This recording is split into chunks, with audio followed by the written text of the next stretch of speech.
When news first spread of Adrien Vale's wedding, Crestview divided neatly into two camps: envy and suspicion.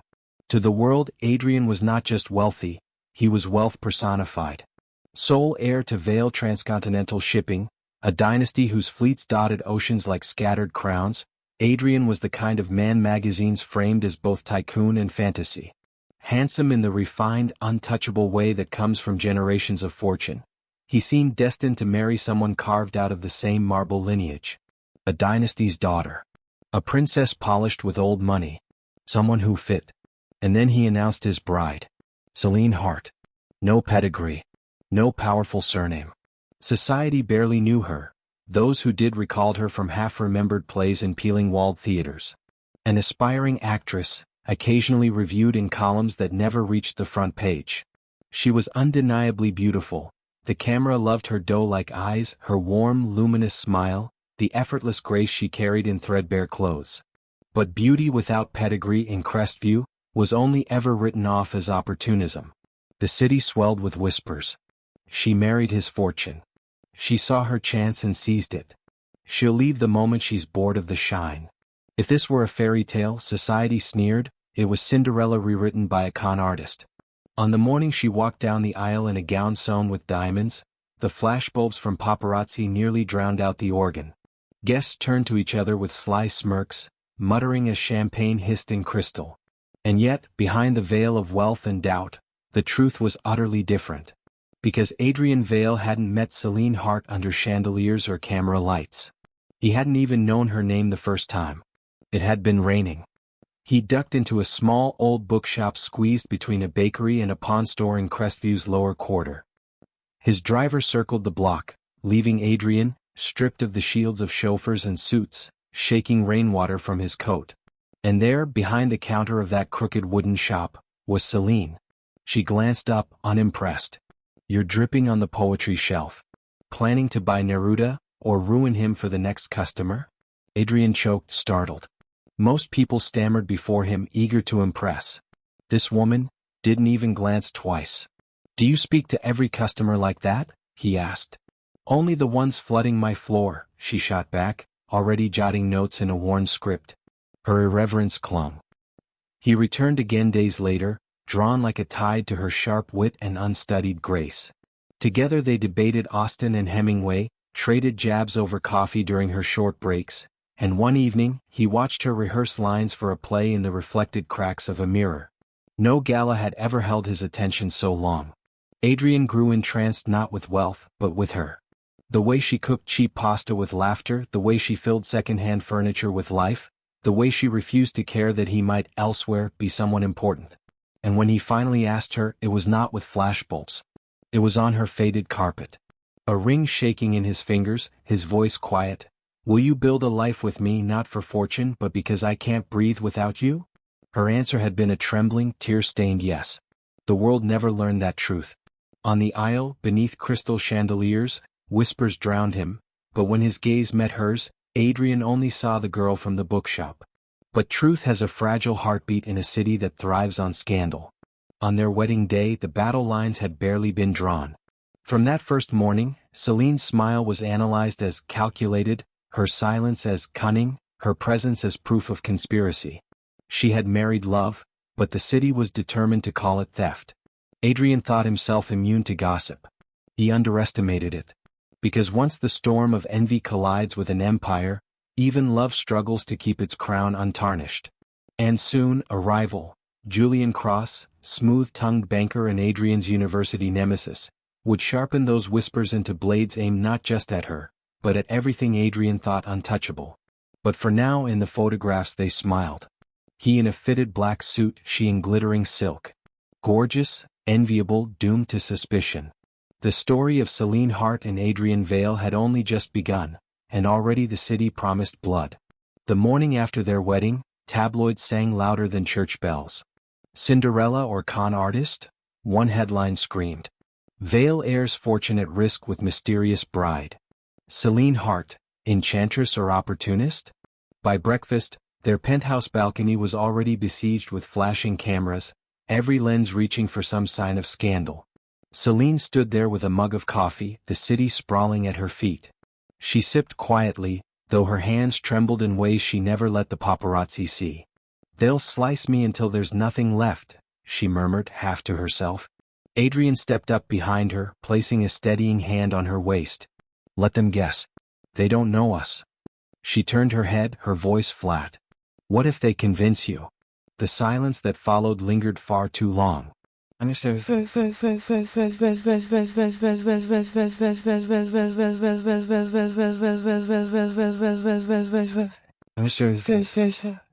Behind closed doors, tenderness still lived vividly between them. Adrien bruised omelets at 2 a.m. just to make her laugh with theatrical presentations. Selene curled up on the couch feeding him rehearsed lines from plays she'll never get to star in, making him repeat the funniest ones until they were both doubled over in stitches. Love, when uninterrupted, was radiant. But public life was relentless. At every gala, Celine's dress was photographed and dissected with surgical cruelty. At board meetings, Adrien noticed the sidelong glances of his own advisors. At a charity luncheon, an executive's wife leaned in sweetly, nails sharp on Adrien's arm. "She'll learn how to belong here eventually, dear. Training a stray takes time." Selene endured, smile poised but tight. Yet Adrien carried the venom home with him. One evening, after a particularly brutal opera reception, he shoved the penthouse door closed harder than necessary, loosening his tie with jerks of anger. "You hear them?" he burst. "Like I tossed my entire family into shame. Every whisper that I lost all sense. That choosing you was nothing but a stain." Selene froze, setting her clutch down carefully. "So you regret it already?" He spun around aghast. "No. Of course not," he faltered, dragging a frustrated hand down his face. "But love doesn't feel like armor strong enough against this. They're dragging my name into filth because of their assumptions about you." Her throat burned. "And you believe it's me they hate? Or that they hate the fact you didn't marry their puppet?" The fight ended in a toxicity of silence.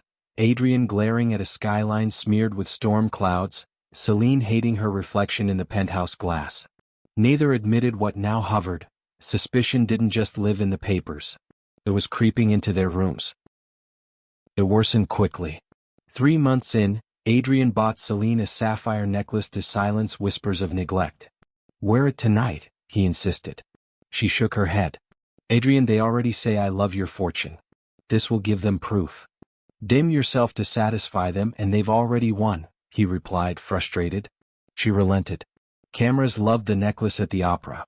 The next morning headlines howled, "Fortune around her neck, Selene Vale's priceless performance." Ethan tried to shrug it off. Selene cried in their bedroom. To make matters worse, Adrien's relatives joined the theater. An aunt smirked across silverware at brunch. "How refreshing it must be, my dear, to skip auditions. Your stage is already dripping in emeralds." Selene nearly dropped her glass. Adrien silenced the woman curtly, but the wound had already burrowed. Every attempt Selene made to prove herself, learning shipping terms, charming reluctant investors, volunteering at philanthropy projects, collapsed under the weight of suspicion. If she stayed quiet, ignorant. If she spoke confidently, calculating. If she slipped into modest dresses, pretending humility. If she wore couture gowns, parading wealth. She began to realize, she could not breathe in a world where she only existed as an accusation. And more painfully, she began to notice Adrien himself stiffening at galas, his expression strained when investors made cruel jokes. Sometimes, back in their penthouse, she caught him staring with the flicker of doubt he tried so hard to bury. It cut sharper than the tabloids.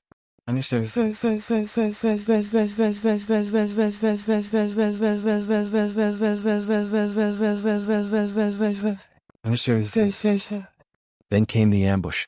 Selene had just stepped out of the Vale car after a gallery opening when microphones stabbed closer. "Mrs. Vale, how does it feel to trade scripts for silk sheets? Was it passion? Or just profit?" Selene froze. Flashbulbs ignited around her. Words caught sharp in her throat. She could have lied prettily, melted into their narrative. But fury surged up like molten glass. "It was never about money," she answered firmly. "But I don't owe you my story." The clip went viral. And predictably, critics twisted it.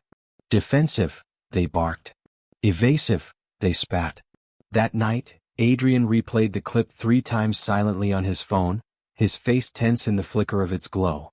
Selene, curled small on the sofa, whispered through building tears, "So now you believe them too." He turned harsh. "You fed them by refusing to speak clearly." "I don't owe strangers proof of my love," she snapped, voice cracking. "Least of all when the man I married still doubts me." He flinched, reached, hesitated, let his hand fall. She left the room in silence.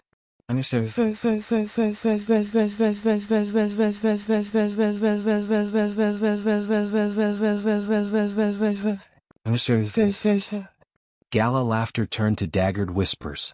Dinners at home sat untouched. Across each day grew the unbearable presence of what was missing: trust. Adrien, pressured by investors, fought invisible wars in boardrooms but brought them home in his eyes.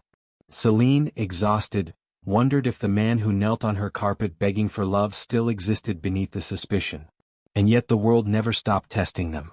Soon suspicion would rip wider, sharpened by enemy hands more dangerous and patient than mere tabloid critics. Because Julian Cross was watching. From his balcony at a rival's gala, he swirled fine whiskey and smiled coldly. "It won't be long," he whispered to his aide. "The cracks are already spilling light. I don't need to break Selene Vale's marriage. They'll do it on their own." But in truth, Julian wasn't finished. He hadn't yet played his sharpest card. The storm had only opened its mouth.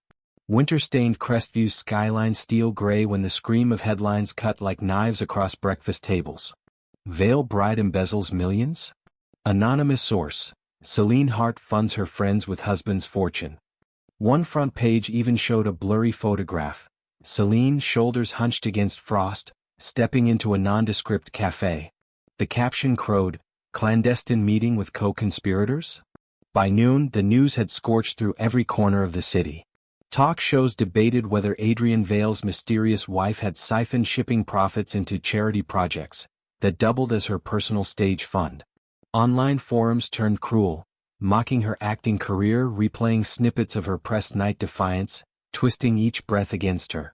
At the Vale penthouse, Selene sat pale and trembling, clutching the accursed paper.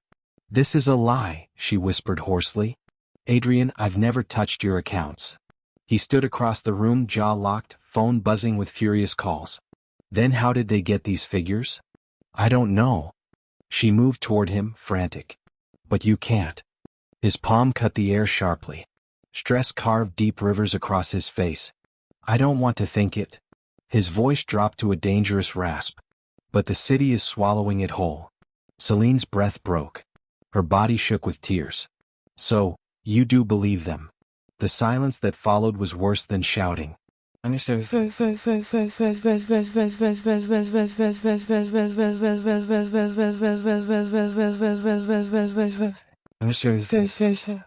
Cameras descended on her everywhere.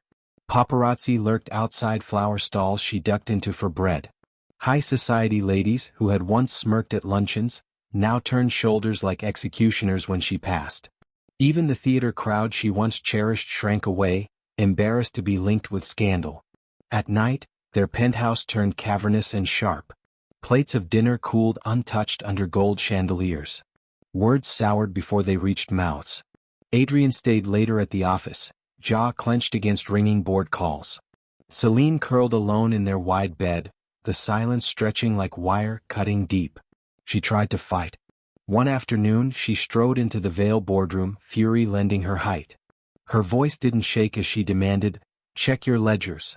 Demand proof before you crucify me in your minds. If millions are missing, then show me real numbers, not." The chuckles answered her before the men did. One director smirked over thin glasses. "Mrs. Vale, perception is reality. And the perception is you've already failed." Her fingers clenched against her skirts so tight her knuckles burned. She turned, searching desperately for her husband's face among them. But Adrien sat low in his chair, head bowed. Silent. That silence carved deeper than slander.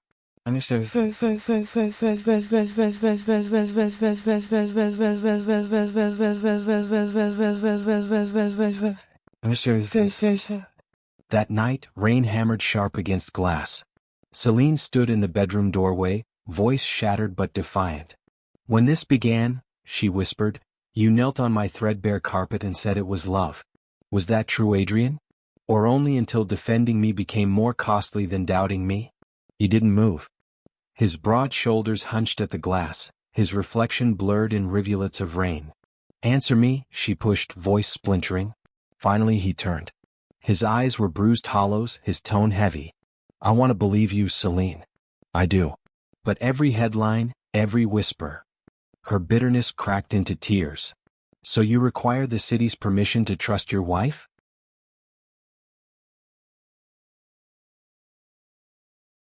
He froze. The air between them tightened into a noose. Selene's heart broke between sobs as her body moved on instinct. She shoved clothes into a travel bag, zippers burning like verdicts. I won't beg you to see me, she cried quietly. Not when you swore you already did.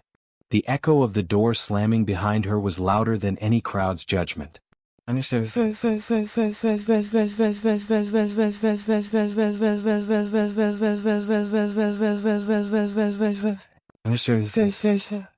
For 2 weeks, Selene disappeared. Reporters hounded worn motels, whispered about cousin flats and dingy theaters, but she slipped like a ghost. Rumors trailed behind her like smoke. Was she in hiding? Had Adrien quietly annulled? Was this the Vale Empire's greatest blunder? Adrien Vale drowned in hollow silence. The penthouse still gleamed with steel and glass, but its corridors felt like tombs. Every gilded detail mocked him with absence. He replayed bookstore banter in his mind, coffee breaks when her laughter spilled careless in his palm, the sob cracked yes on carpet the day she accepted him. Guilt hollowed him like rot. Rage simmered, not at Selene but at himself. For giving suspicion more weight than her words. For letting the world's noise drown her voice.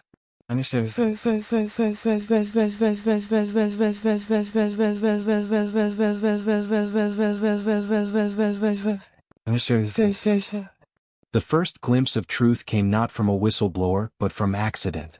Bent over restless paperwork in his office one midnight, Adrien rewound internal security records, searching not for Selene's guilt, but for loopholes he might fix. That's when he froze. The footage showed Julian Cross, sleek and smug, slipping into restricted company files weeks before the scandal leaked. Shock crackled through him. The puzzle ripped open in seconds. Julian had orchestrated this. Forged ledgers, staged photographs, poisoned the press. Adrien's knuckles turned white gripping the desk. Fury surged like fire consuming oxygen. For weeks he had doubted Selene, let her vanish, let her weep. All because he hadn't seen what festered right beside him. No, Adrien muttered. His eyes burned. I will not lose her to Julian's lies. His decision hardened, sharp and unbreakable. He didn't care about contracts or boardrooms anymore. The empire itself could crumble. All he wanted now was her.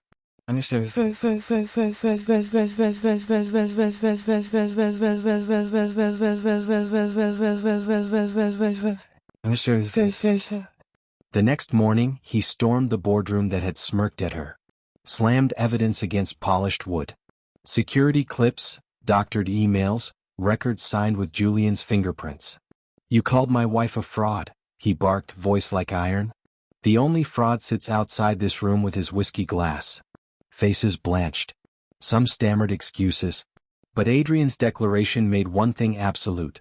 Selene Hart would never again be dismissed in his presence. Yet clearing her name inside the empire wasn't enough. Julian had destroyed Selene publicly.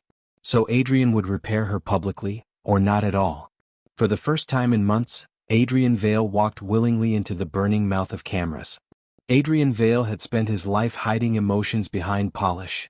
Power suits, calculated smiles, boardroom precision.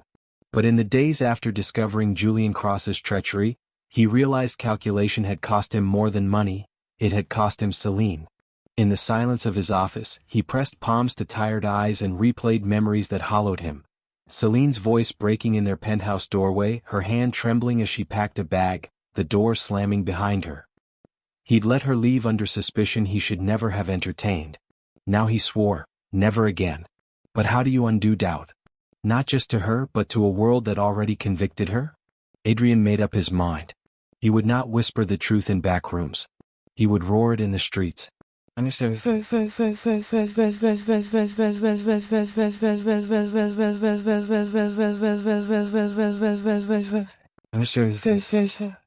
The press was caught completely off guard when invitations arrived. Press assembly, Adrien Vale, Vale Transcontinental Shipping. By the time he stepped before the cameras, the hall was overcrowded. Journalists crammed shoulder to shoulder, lenses whirring, sound systems crackling. Crestview hadn't seen the Vale heir step voluntarily into scandal once since the wedding. Adrien stood at the podium. He looked tired, no slick armor of charm, just the lines of sleepless nights and fury etched sharp across his features. Silence pooled thick as an ocean. "My name," he began, voice rough, "is one you are used to associating with ships, power, wealth. But today I speak not as a Blackwell, not as an heir. I speak as a man who nearly destroyed the only true thing he's ever held." The room stilled. Pens hovered, eyes widened. "4 months you flooded my wife, Selene Hart Vale, with lies. You doubted her smile, her silence, her love. And worse, I did too. I let your whispers outweigh her word.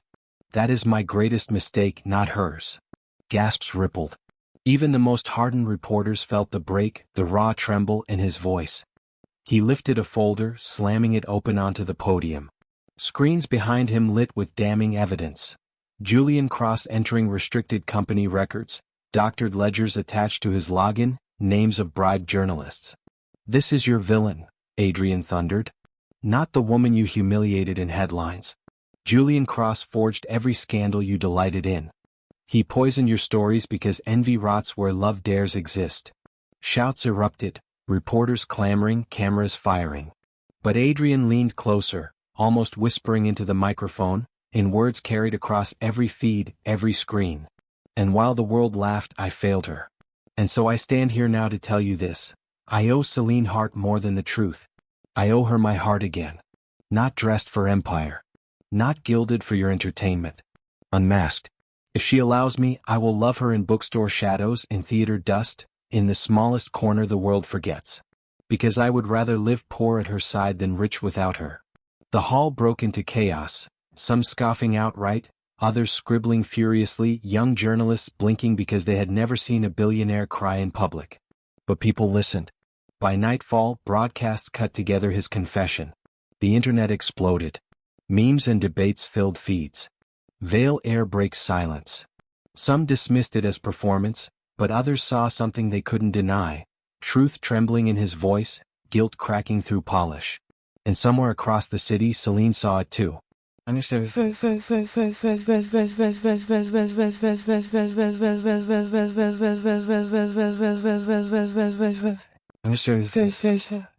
She hadn't meant to watch. From a borrowed apartment above her friend Nora's grocery, she'd sworn off Adrien's shadow. But her phone buzzed relentlessly with clips, until finally, trembling, she pressed one. And there he was, admitting fault. Pointing to Julian. Saying plainly for the world to hear, "I failed her. I owe her." Her throat ached. She pressed fist to her lips, tears scalding her. For weeks she had drowned under the weight of being doubted, unheard. Now finally he had listened. And declared it for everyone. But was it too late?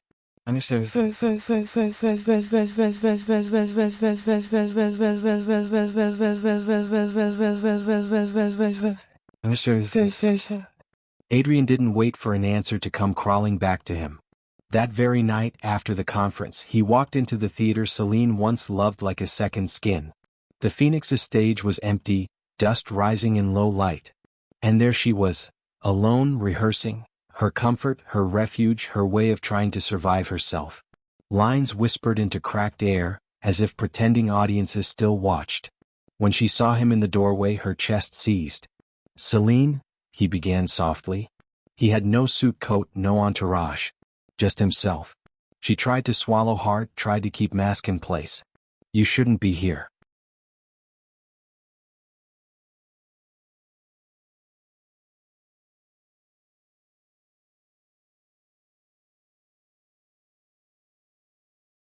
He crossed the aisle slowly, deliberately, until he reached the edge of the stage. And then he did what he should have done months before. He knelt. On grimy theater floorboards, splintered with age. Her breath caught like broken glass. I don't care about their laughter, he whispered, hands shaking as he looked up at her. I don't care about what an empire costs. If you walked away with nothing, I would follow. Because money built walls around me. You tore them down. And I would rather burn it all than lose you again. Her entire body trembled. She remembered another time on torn carpet, his voice quiet, asking for her love. This was the same man. The one she had said yes to. The one she had thought was lost. And still, fear clawed her throat. And when he strikes again, Adrien? When Julian's venom spreads tomorrow? Will you still look at me and see truth? His jaw tightened, his gaze steady, adamant. Yes. Because I finally understand. Their approval doesn't feed me. You do. Her laugh broke into a sob. With shaking steps, she closed the gap, and finally collapsed into his arms. The theater rafters echoed her muffled tears against his chest. For the first time in weeks, her smile returned, fragile but fierce. Adrien held her like the most priceless thing he had ever owned, because she was, at last, the one thing untouchable.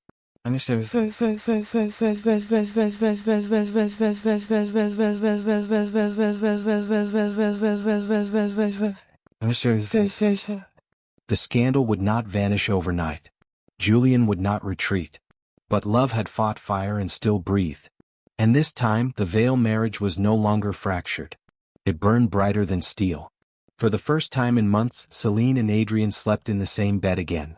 And for the first time in months, sleep felt possible.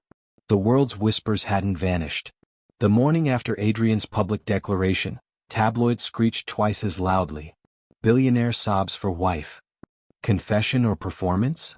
Julian Cross denies wrongdoing, says Vale trying to distract from larger crimes. But underneath the noise, something had changed. Because Adrien no longer flinched at every headline.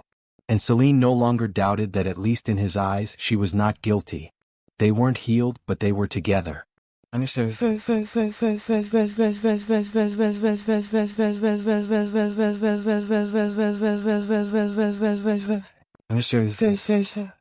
Rather than retreat to the sterile height of the Vale penthouse, they chose to stay for a time at Nora Reyes's humble flat. The wallpaper peeled in corners. The bed creaked like an old violin.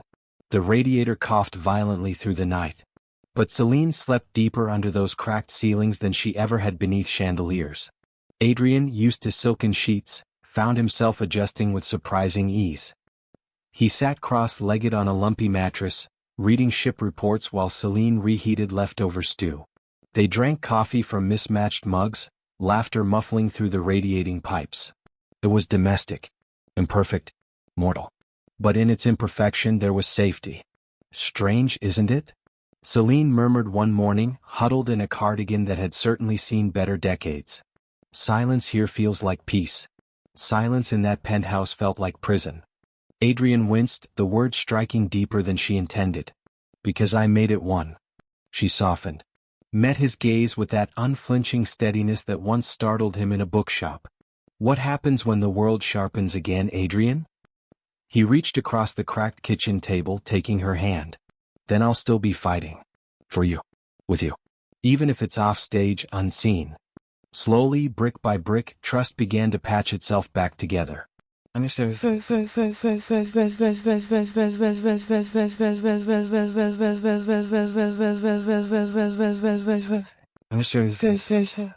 Selene threw herself back into the Phoenix Theater.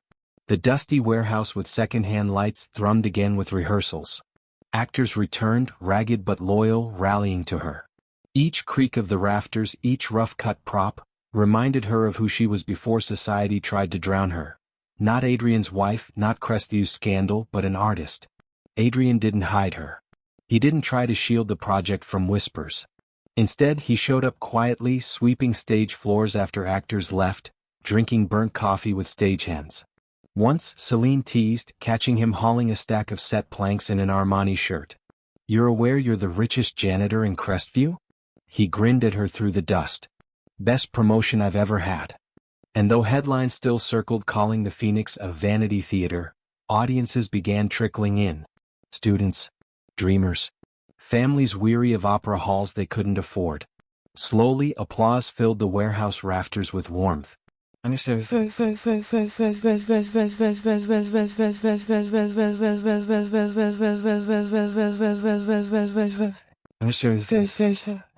But Crestview's elite never forgot. At a high-profile charity dinner, a rival socialite smirked behind her flute of champagne. So gallant, Vale still playing house in a warehouse for his actress wife. How charmingly misguided. Normally Adrien would have brushed it aside. But this time he stood taller, voice cool and sharp. Better misguided in love than guided by emptiness.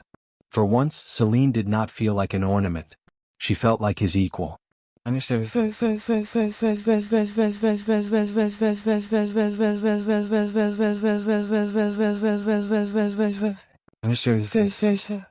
And yet, even amid these fragile triumphs, shadows stretched.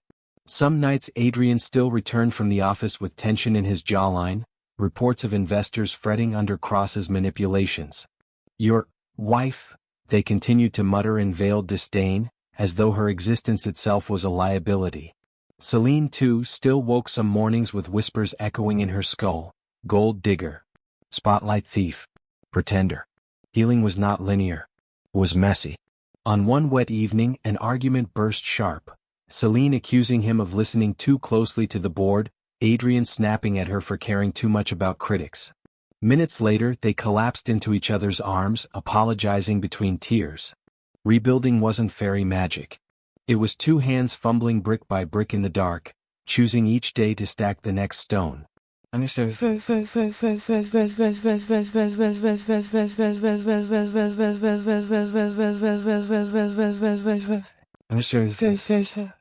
Julian Cross, however, did not disappear into exile. He watched from shadowed balconies, fury constricting his elegant mask. His plan should have been perfect. Selene's fall humiliating Adrien permanently, his empire weakened until ripe to seize. Instead, Adrien's dramatic confession had flipped the narrative, and Selene was beginning to resurrect her reputation in a warehouse theater of all places. Julian swirled whiskey in his glass, voice silken with malice. "They needed to collapse then. And I miscalculated. No matter. They'll collapse now." His aides exchanged wary glances. "You've already been exposed, sir. To press them further." Julian cut him off with a smile as polished as glass. "The game has never been only about her. It was always about the Vale Empire itself. Adrien thinks love strengthens him? Love is exactly what weakens him. And I will strike where love bleeds deepest."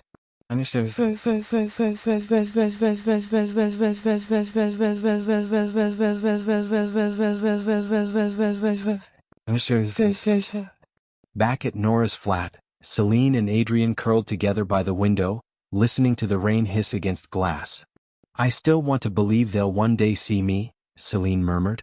"Not through scandal. Not through suspicion. Just me." "They will," Adrien whispered, brushing a hand through her hair. But outside that small cocoon of healing, Crestview sharpened its knives again. Because Julian Cross was done with whispers. His next blow would be merciless, aimed not at Selene's name but at Adrien's empire itself.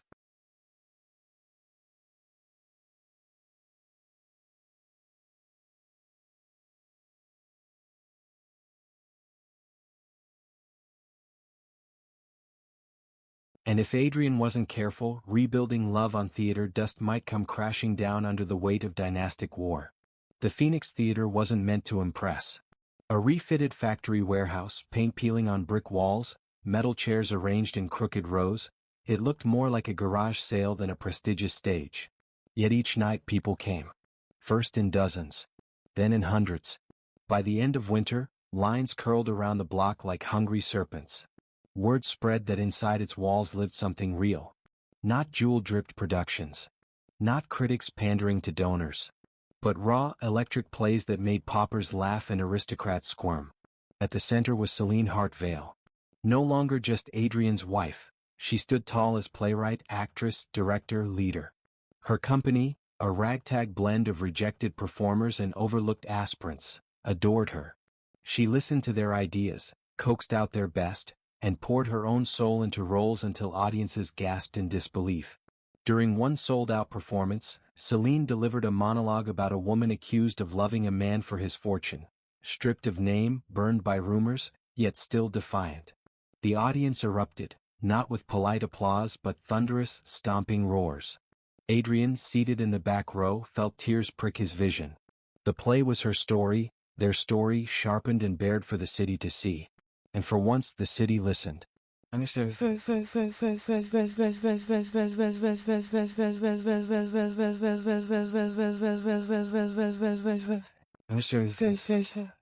Reviews followed. Not another glittered gala, but theater with fire. Selene Hart Vale may have been accused of many things, but let it never be said she lacks talent.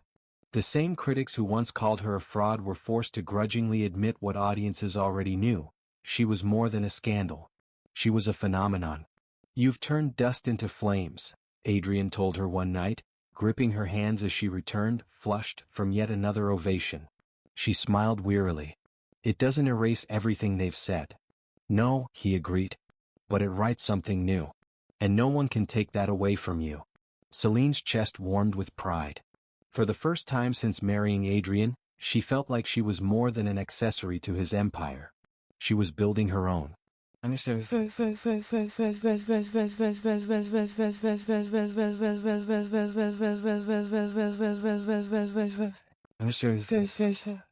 But success invited predators. Julian Cross watched from behind crystal glasses in Crestview's Golden Society halls. His plan to ruin Selene had failed spectacularly. Instead, he had accidentally made her a star.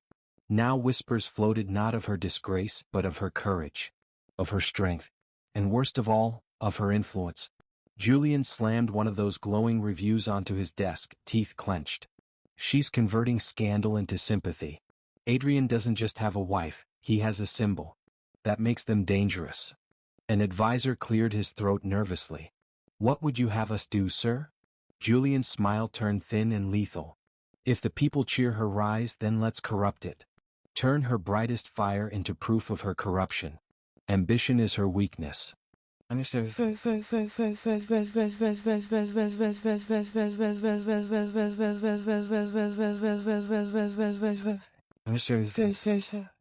The attack came swiftly.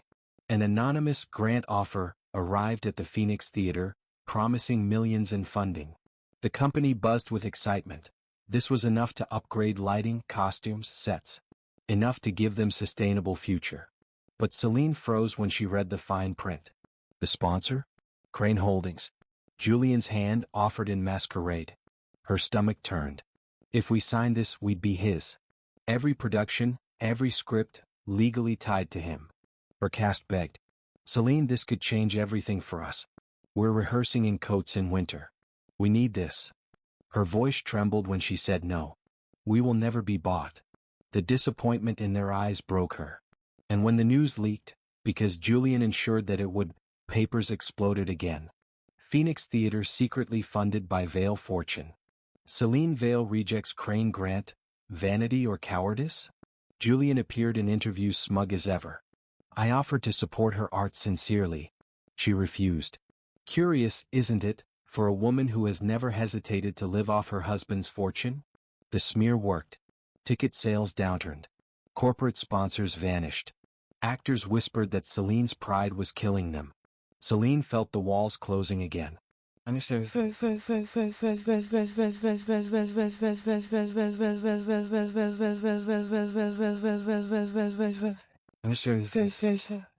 "You should have just taken his money," she confessed bitterly to Adrien one night, her voice breaking. "Then at least the theater would survive." Adrien took her face in his hands. "Selene, listen to me. The Phoenix isn't meant to survive because of patronage. It's meant to survive because it matters. If you let Julian stamp his name on it, he wins. He owns the very thing that defines you."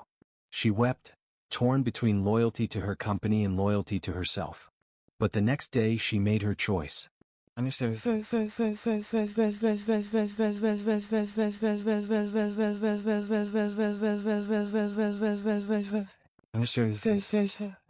At a scheduled press night, Selene faced the sea of critics who swarmed like sharks for scraps. She wore no diamonds, no veil name. Just theater blacks, dust still smudged on her hands. "You want to know the truth?" she told the cameras. I didn't build the Phoenix because I married Adrien Vale. I built it because doors slammed in my face.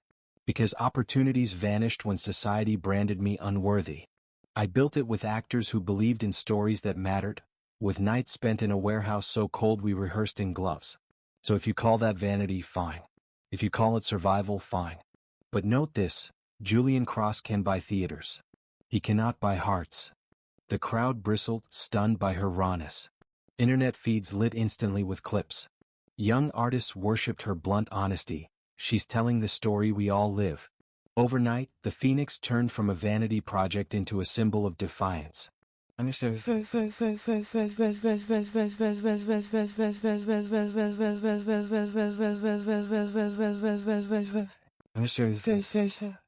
Julian, however, only smiled darker when he saw the praise. His plan to weaken her had instead fed her fire. But ambition, he muttered coldly, always blinds. And when she burns, she'll take Adrien's empire down with her. His aides exchanged wary glances.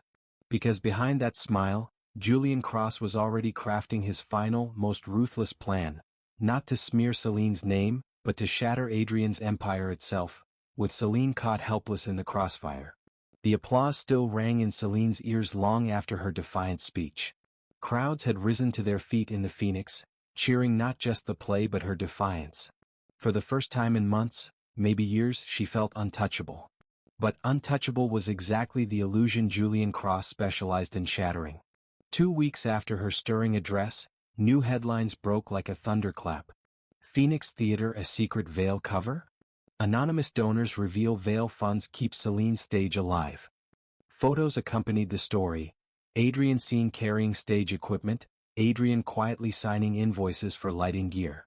What Selene had described as partnership, love expressed through dust and labor, Julian twisted into fraud. The smear campaign moved fast, deliberate, merciless.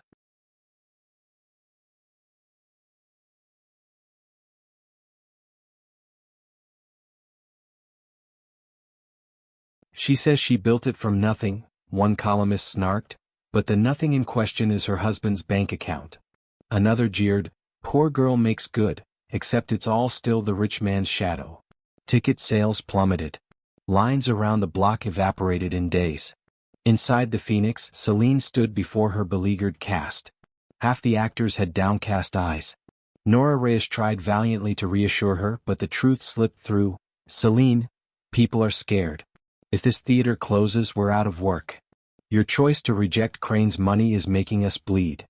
Her voice cracked. So my honesty destroys you as surely as lies would. No, a sharp voice interrupted, echoing across the empty house. Adrien stood near the back rows, his posture rigid, his eyes blazing. Julian is destroying you, not her. Selene turned. But he's winning, Adrien. Adrien marched down the aisle. His voice carried steel. Not because of you. Because I let him weaponize my silence before. I won't repeat it. If it's a war he wants, then it's a war he'll have. But Selene only hugged herself, trembling. And what then? When he twists every act of love into ammunition?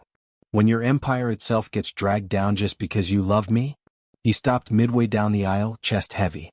Truth hurt, but it was clear. Julian wouldn't stop until he destroyed Adrien Vale's company. And Selene was the sharpest tool he was wielding to get there.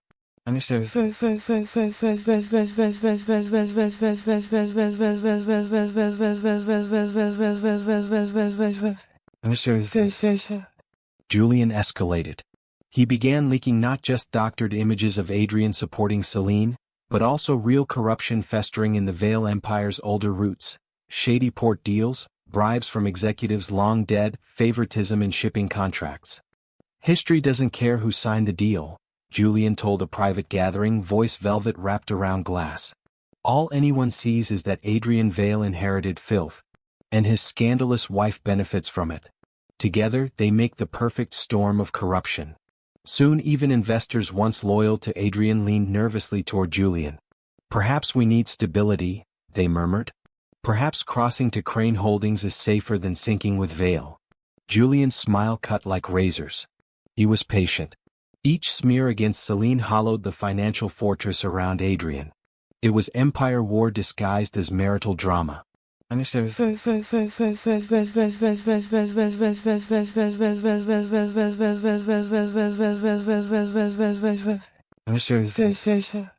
Selene discovered the full extent one evening when she caught Adrien staring at crumpled stock reports, fists white.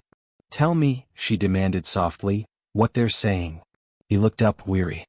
"That I'm bleeding cash, because of you." The word struck like an axe blow. She reeled, face paling. "So you do blame me?" "No." He leapt up, crossed the room, gripped her shoulders hard.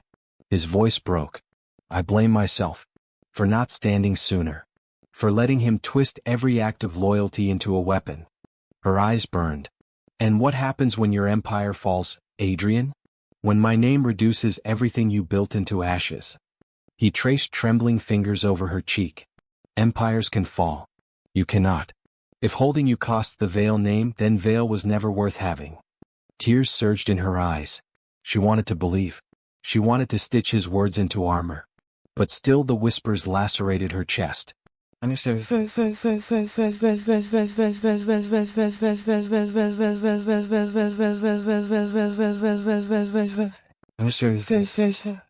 Julian's most vicious cut came not against Adrien, but directly into her theater family. Actors received anonymous payments to leave the Phoenix. Critics began mocking her shows not as raw, but as desperate, subsidized sham theater. And finally, one evening during rehearsal, a mob of paid hecklers burst through doors, shouting accusations about Selene, waving fake ledgers. Her cast panicked. Her crew yelled. And Selene stood frozen, her throat strangled. She had fought headlines with words before, but now insults tore fresh wounds into her very space, her sanctuary. That night she collapsed backstage, head in her hands. "He's winning, Adrien. He's taking everything. Not just your empire. Not mine either. Everything." Adrien knelt beside her, grasping her shaking hands in his. "Then let him break stone and steel. He cannot break us, Selene. Unless we let him." But she whispered in agony, "What if I already have?"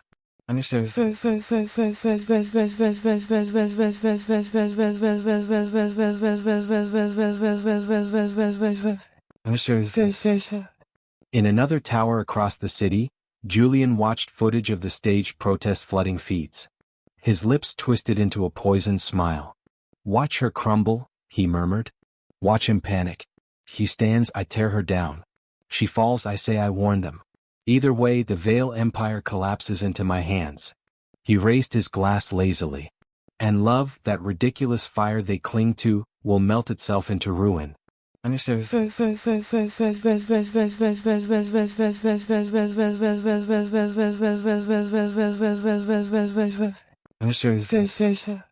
But what Julian did not realize was that Selene Hart, pushed into despair, was reaching her breaking point not simply to collapse, but to transform.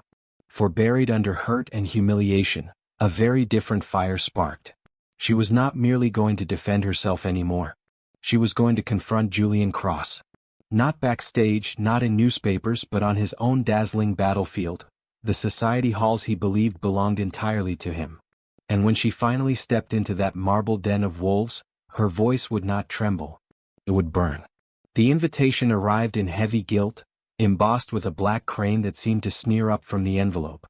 "Julian Cross requests the honor of your presence at his annual cultural gala. A night of champagne, marble, and power, where Crestview's elite came to remind the world who pulled the strings." Nora warned her immediately. "Selene, don't. It's a trap. He'll bait you and smile while the crowd tears you apart." Selene folded the invitation back into its envelope, taking a long, steady breath. "Maybe. But if he's hosting a stage designed to humiliate me, then I'll make it mine instead." Adrien's brows drew together when she told him. He had already spat enough curses against Julian's name to blister glass. "He wants blood, Selene. He's daring you to walk into his den. It's bait." "Yes," Selene admitted. "And I'm tired of chewing on his poison scraps in secret. No more whispers, no more defenses. If he gets a stage, then so do I." He studied her for a long moment, her spine rigid, her eyes burning like the woman he had first fallen in love with in that bookstore, unafraid to scold him for dripping on Neruda. His chest ached with pride and fear in equal measure. "Then I'll be beside you," he promised. Selene shook her head gently. No. Stand with me, not in front of me. If you fight for me, they'll say it's still your shield. If I fight, they'll see me. Reluctantly, he nodded. Understood.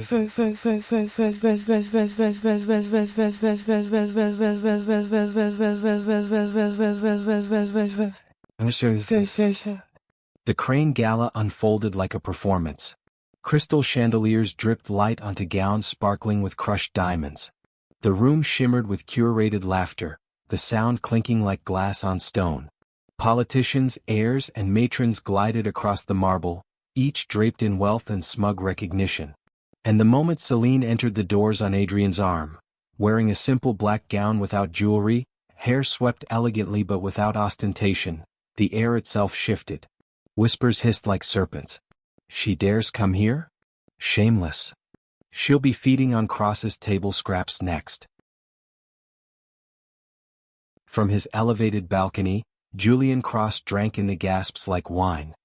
He descended the staircase slowly, every inch the orchestrator of spectacle, his suit sleek, his smile cutting. "My dear," he crooned once he reached them, voice honey over blade. "How bold of you to come. Though I suppose actresses need an audience." Snickers rippled through the crowd. Selene's jaw tightened, but she refused to flinch. "I seem to recall you understand stages very well, Julian. Only yours are built on other people's ruin." A few lips curled, surprise, even dark amusement. But Julian's eyes sharpened. "Careful," he murmured in her ear. "This is my hall. Every wall echoes my voice. One slip, and I'll have them devour you whole." Selene's answering smile was steady as steel. "Then let them watch." Understood.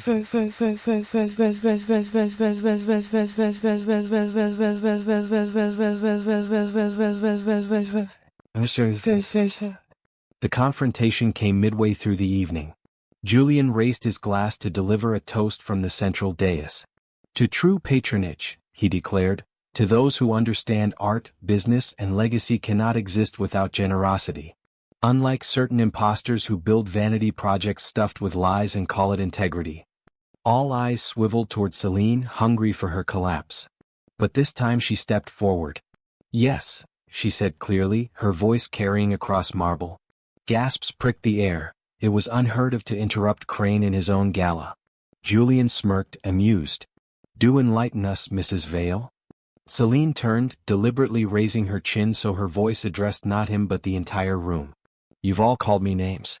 Opportunist, parasite, imposter. You think my marriage is a trick and my theater a fraud. Do you know what it's actually built from?" Her voice quivered at first, then sharpened. "Doors slammed in my face. Days of walking miles to auditions that ended with laughter. Rehearsals in frozen warehouses. A heart that beat whether cameras approved or not." The hall silenced. Selene pressed on. "You say Adrien's love elevates me. But it is you who cannot fathom that someone could love without profit because you cannot. You sneer at my theater because it is built not with chandeliers, but with voices from people you never cared to hear. If that makes me a fraud, then perhaps truth never lived in your halls to begin with." A ripple moved across the room, subtle first, then stronger. Younger patrons were nodding fiercely. Several women whispered behind jeweled hands, lips curving not in mockery but in something startling: approval. Julian's smile cracked faintly. "You speak prettily. But ugly truths remain. Without Adrien Vale's fortune, you are nothing." Selene turned slowly back to him, her gaze untrembling. "Then why does my voice frighten you so much, Mr. Cross?" The silence afterward rang like thunder. Julian's cheeks darkened. He tried to cover the break in his mask with a cruel laugh, but the crowd's eyes had shifted. For the first time, he wasn't the unquestioned conductor. Selene Hart Vale had turned his gala into her stage. Understood.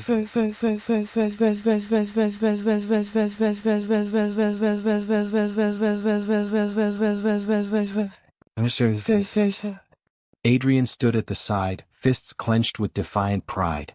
Every instinct screamed to defend her, to step in, but he saw it. The fire in her stance. The poise in her tone. She didn't need a shield. She was one. And she belonged to no one but herself.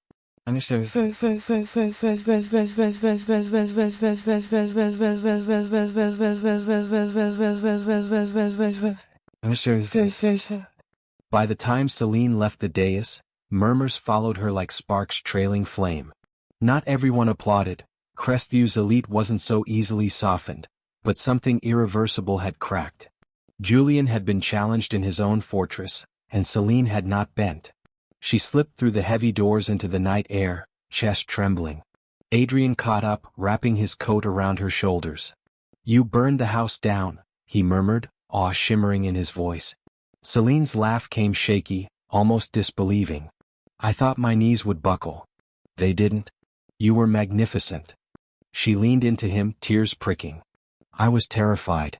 "Bravery never means you weren't," he whispered. "It means you stood anyway."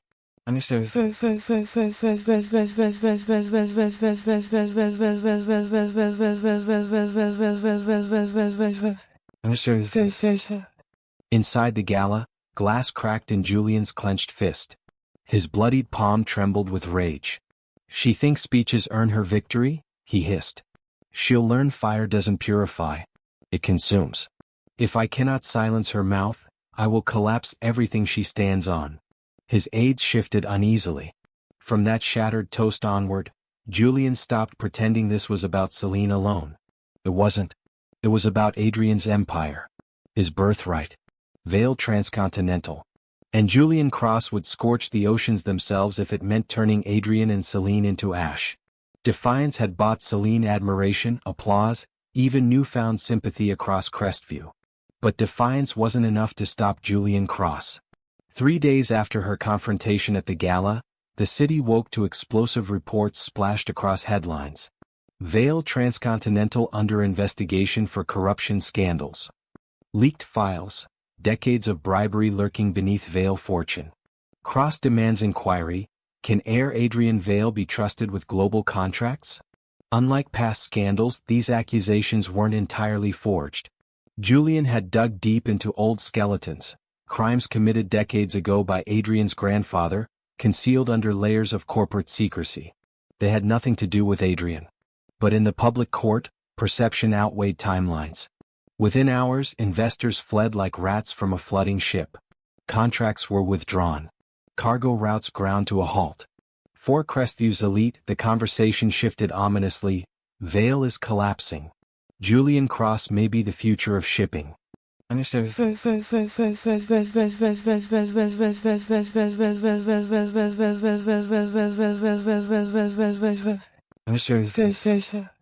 Inside Adrien's office, chaos reigned. Phones rang endlessly. Directors shouted over one another, attorneys babbled about liability. A sea of suits pressed at his conference table, each more desperate than the last. "To secure stability, you must resign as CEO," one barked. "Sell controlling stakes now and salvage what you can," another demanded. "All that matters is protecting shareholders. This woman's scandals have bled us dry," sneered a third. Adrien slammed a hand against the table so hard the documents quivered. "Enough." The room froze. His eyes blazed with fury, but beneath it, the raw ache of betrayal. "There is no empire," he growled, "without honor. If you think profit outweighs truth, walk out. But do not imagine for a moment that Selene Hart Vale is the problem. The rot was here long before her, seated by men who dotted their I's and crossed their T's in bribes." Spoken sentimentally, one scoffed as chairs scraped back. They left, muttering, but their absence felt less like loss and more like relief. Adrien was done bending his spine to keep profit before love. If Vale Transcontinental would fall, it would do so honestly.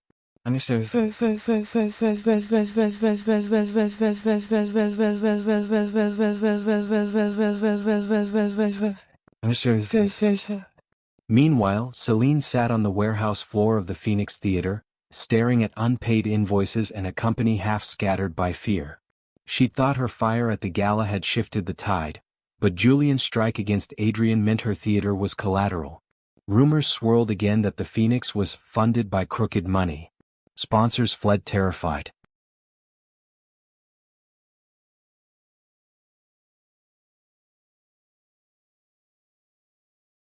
"This is my fault," she whispered to Nora, who sat across from her wrapping her tired hands around a mug of tea. Every time I stand he twists it into a new blade. And now Adrien could lose everything because of me. Nora tilted her head, blunt as always. Then do what you've always done, Selene. Speak. He's burning your husband's empire with lies and distorted half-truths. Don't retreat, make the flames yours. Selene let out a broken laugh. A monologue won't save a dynasty.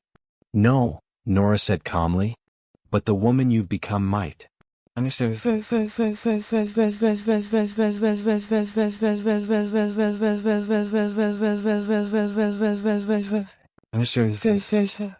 That night, Adrien came to the theater. His suit was wrinkled, his expression marred by exhaustion. He found Selene seated stage center, staring out into empty rows as if daring herself to see ghosts in the shadows. She didn't turn when he joined her. Is it gone? She asked softly.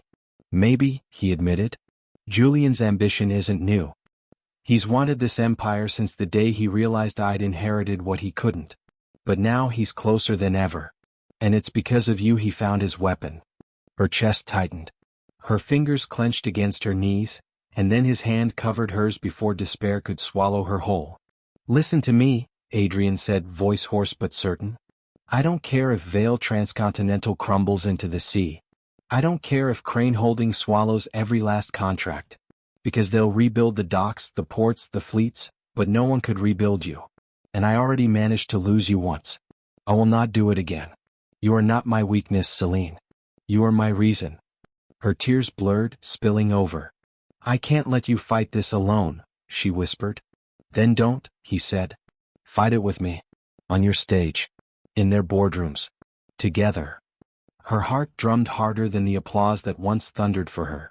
And in that moment she knew, no matter how ruthless Julian's siege, the only way forward was truth, spoken not from desperation but from fire.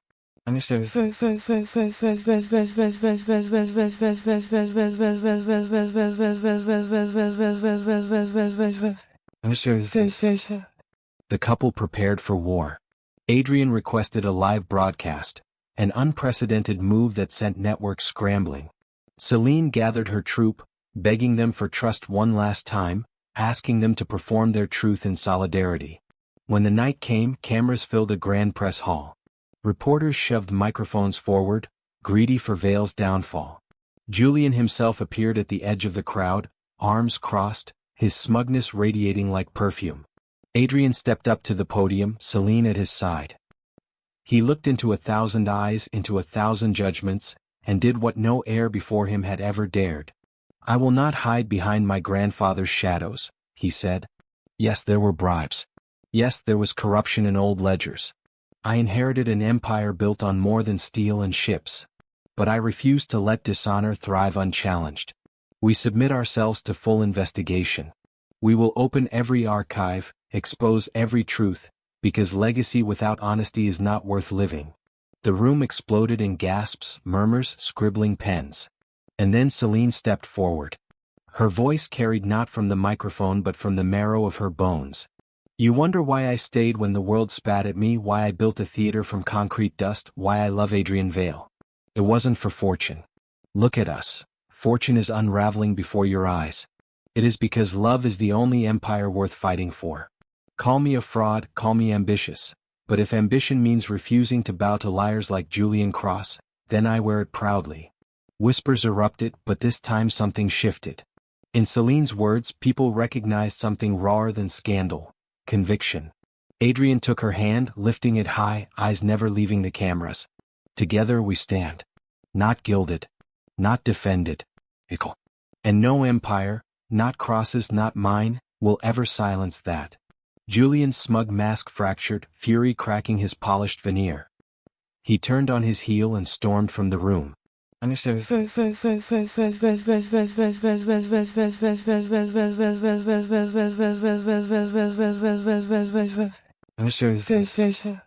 Outside, thunder rolled low across the city skies.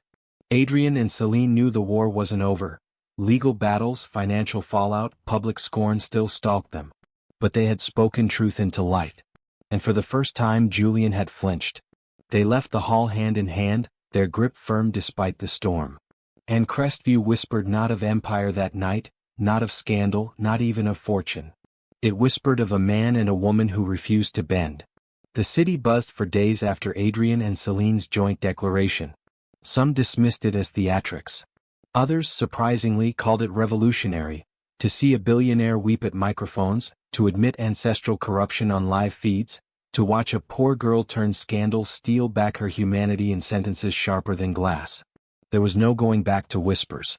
Julian Cross, however, was seething. In private boardrooms he raged at screens flashing headlines. Vale heir chooses truth over fortune. Selene Hart Vale, defiant, not defeated. His careful image of unflappable superiority cracked into fury. If truth won't bury them, he hissed, then I'll bury them with ruin. But his pride had already overreached. Investigations he had demanded into Vale Transcontinental carried boomerang teeth. Auditors combing through archives inevitably wandered into his involvement. Falsified records, paid journalists, forged transactions. Whistleblower emails traced back to Crane Holdings network. Within weeks, Julian faced more inquiries than Adrien ever had. The hunter had stepped into his own trap.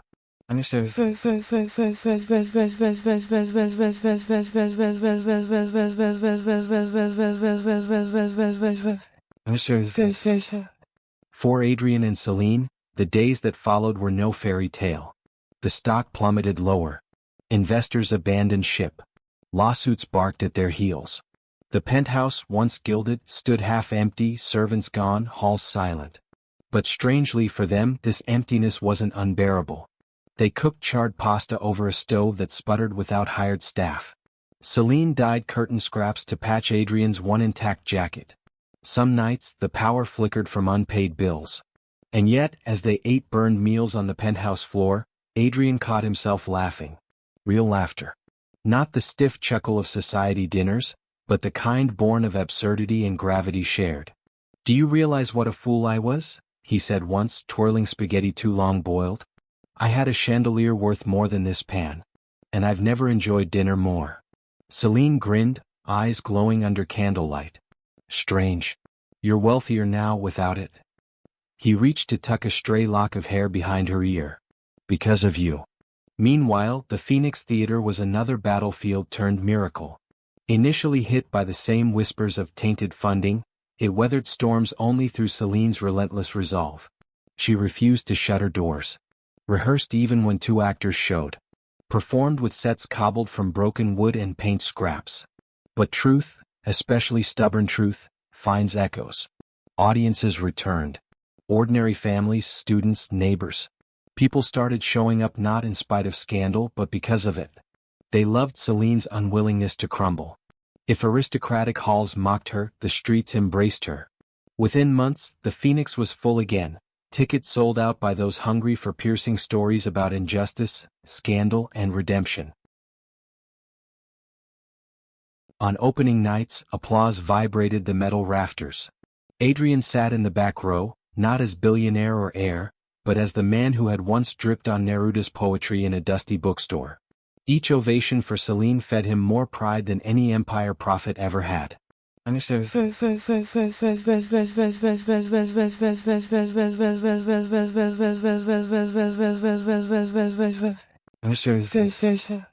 Julian Cross's own empire, meanwhile, bled openly. The very leaders who once cheered his stability now distanced themselves like rats drowning ships. His partners leaked documents, allies fled under subpoenas. At an elite dining club, where months before he had toasted Celine's supposed downfall, whispers now hissed against him. Cross overreached. Poison cannot build a dynasty. Vale may stumble but Cross has collapsed. The smirk that once ruled Crestview flickered away forever. Within a year, Julian faced formal charges. Properties auctioned.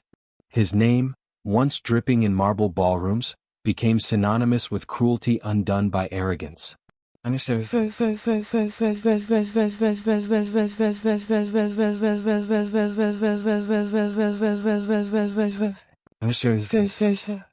On a quiet spring night, Selene and Adrien walked hand in hand back to the same bookshop where it had all begun. Mrs. Ida Bloom, now older, peered over tiny glasses. "Well," she said dryly, You two certainly caused a mess in the world. Selene blushed, smiling softly. We just forgot what really mattered. Adrien traced a finger over the poetry shelves where rain still stained old wood. No, he corrected gently. We remembered it too late. Mrs. Bloom waved them off, pretending not to tear up, muttering, "Try not to ruin Neruda this time." Selene laughed, leaning into Adrien's shoulder. That night, as they walked the uneven cobbled streets back to the Phoenix, Adrien squeezed her hand. "If all of Vale Transcontinental burns to the ground, I still have a kingdom." She tilted her head, teasing, "A kingdom of mismatched mugs and overboiled pasta?" "Yes," he said simply. "And you?" "Which makes it priceless." Her smile answered before her words. "Then so long as we build it together, it will never fall."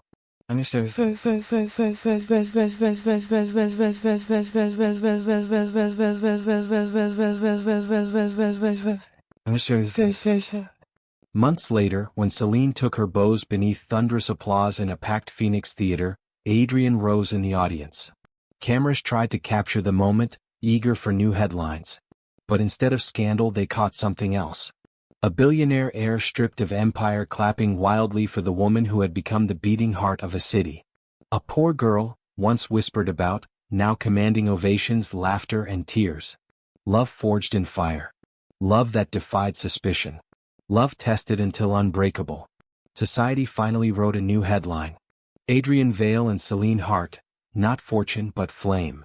And for once, the city understood the truth.